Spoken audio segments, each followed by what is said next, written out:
Well, Mr. Trump's tariffs are designed to help the soul of America. Well, not everyone in the U.S. is happy, though, including some from the president's own Republican Party. Nick Harper joins us live from Washington, D.C. Nick, we just heard from our Japanese correspondent. She's saying for the Japanese opposition party, they've called these tariffs the worst-case scenario. But within the United States, how have reactions been domestically? Well, we see the White House is currently sending out officials to appear on all of the morning talk shows here, really to try and talk up the tariffs. We just heard from the Vice President, J.D. Vance. He said that a big change was needed. We're also hearing from the Commerce Secretary, Howard Lutnick, who said that the tariffs will force countries to examine their trade policies. And ultimately, he said it's about reordering fair trade. But we have seen some Republicans come out against this. And naturally, the Democrats are in stiff opposition. We heard from Chuck Schumer, the Senate minority leader. He's called these a reckless inflationary trade war. And last night in the Senate, on Wednesday night, they voted with bipartisan support, so with Republicans supporting their Democrat colleagues, a measure that would block tariffs against Canada. Now, they're arguing that it is bad for business. That measure now needs to head to the House. The Republicans have a slim majority there, so that bill might not pass. But overall, here in the US, economists are arguing that essentially this could be an own goal for the Trump administration. They're warning that costs are about to spike for US consumers. Now, the effects of those might not be felt for a few weeks, but the warning quite simply is to buckle up. They're saying that the biggest loser in all of this might be the United States themselves. And the biggest reaction, I think, in the US will be coming in about an hour's time when Wall Street opens. We've already seen very volatile trading in both Asia and Europe during the course of the day. And here in the US, futures are suggesting that the Dow Jones is going to be opening about 1,200 points lower. That's about 3% down. It's likely to be a very difficult, rocky day for Wall Street. And Nick, apart from the obvious and immediate and direct economic cost, there would be diplomatic cost as well. Does Washington have any plan to address what could be a global backlash? Well, so it's interesting because Donald Trump, when he announced these tariffs on Wednesday afternoon, said that he expected complaints. But these tariffs are certainly more widespread and steeper than was expected. In terms of the global reaction, for the most part, it seems to be a wait-and-see scenario. Plenty of countries have said that they will retaliate, that they are preparing measures, but they have not announced yet what those will be, nor implemented them.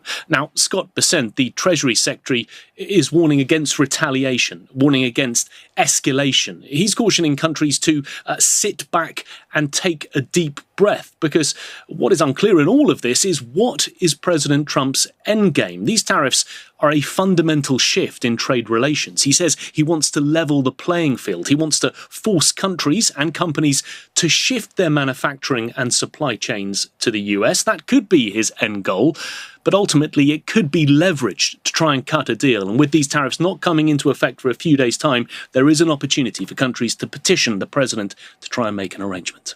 Oh, thanks. Nick Harper reporting live there from Washington, D.C. From all this, Monica Gorman, she's managing director at Crowell Global Advisors, joins us from Washington, D.C. Dr. Gorman, you're also a former senior White House official. Now, you have helped draw up policy, industrial policy and manufacturing policy in crucial years. So when we faced the COVID-19 pandemic, that was when people realized how dangerous it might be to be seriously reliant in terms of our critical supply chains. So when you hear, we just heard from Nick there, the need to reshore American manufacturing, you would see why that would be a concern for those in the White House. Absolutely. So let's be clear, strengthening U.S. domestic manufacturing is very important to the national and economic security of the United States.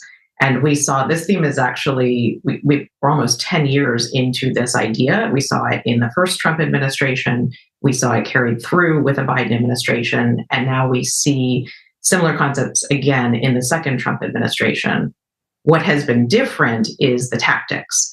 And the approach that the second Trump administration is now taking with these tariffs is quite different and much more assertive than we saw either in the first Trump administration or the Biden administration. Oh, leaving aside the tone, and I'll just run this by you because you would know this better than most. So earlier on the bulletin, we're looking at how the White House came up with a formula for reciprocal tariffs. So essentially, it's just dividing the U.S. trade deficit with any one country by that country's exports to the United States. Now, given how complex tariffs are as an economic tool and the almost incalculable the wideness of their possible impact on anything, certainly supply chains, for you, this formula, does this come as surprising? Yeah, I mean, frankly, I find it quite astonishing. It's a very simple formula, but there is so much more to trade policy than just a country's trading deficit. And just looking at the impacts, 50% on the country of Lesotho in southern Africa, 44% on Myanmar, which has just gone through a catastrophic earthquake. I find the formula rather head-scratching. All right, and when a close ally, a crucial ally, we had Pete Hegseth calling Japan a cornerstone of American security, Japan is getting a tariff higher than Iran. What does that tell us about American priorities on economic security? Well, I think that's one of the challenges of this particular formula. It's a very simple formula based on trade deficits, but it clearly does not take into account America's foreign policy priorities. And so again, taking the case of Japan, this is likely to inflict significant economic harm in Japan and in other countries facing these significant tariffs.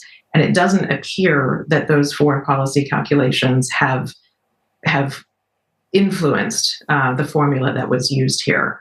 It is likely that this approach to tariffs, if these stay around for any length of time, is really going to shake some of the foundations of trust with America's most trusted partners. So it is going to be interesting to watch to see how long these tariffs stay. Is there room for negotiation? We know President Trump is a deal maker. He likes to negotiate. So I suspect there will be room for negotiation here. But it is going to be very important to watch that, just given how significant many of these tariff rates are on America's close partners. So you read something into, for example, the timing of these tariffs. So blanket tariffs this weekend and reciprocal, which are far more punitive, those coming next week, and that's calculated on trade deficits. That might suggest an openness to some form of negotiation.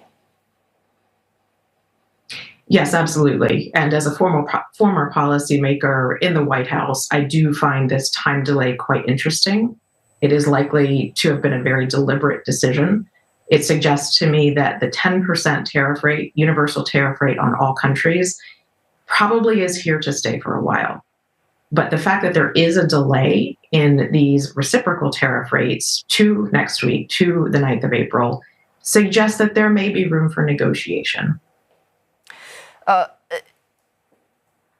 The process, that said, to have to go to negotiation when fundamental trade ties and relationships are involved, we should not even have to get there. For you, you draw up policy, you speak to different voices in government, in industry. In this current administration, do you think there are voices that are lacking in the rooms of policymakers when you see decisions like these on tariffs being made? I mean, one voice that really stands out to me that I have not heard from in the policy discussions is the voice of business and companies. So we must remember that it is companies, it is the private sector that runs supply chains that are upended by these new tariffs. There has not been a formal process for business and for companies to consult with the administration to provide insights into how these tariffs will upend supply chains. I think about the fact Southeast Asia in particular has been hit quite hard. We have 46% tariffs on Vietnam. We have 49% on Cambodia. We have tariffs in the 30% range for Indonesia. A majority of the world's athletic footwear comes from Vietnam and from Indonesia. This is going to be significant for that industry.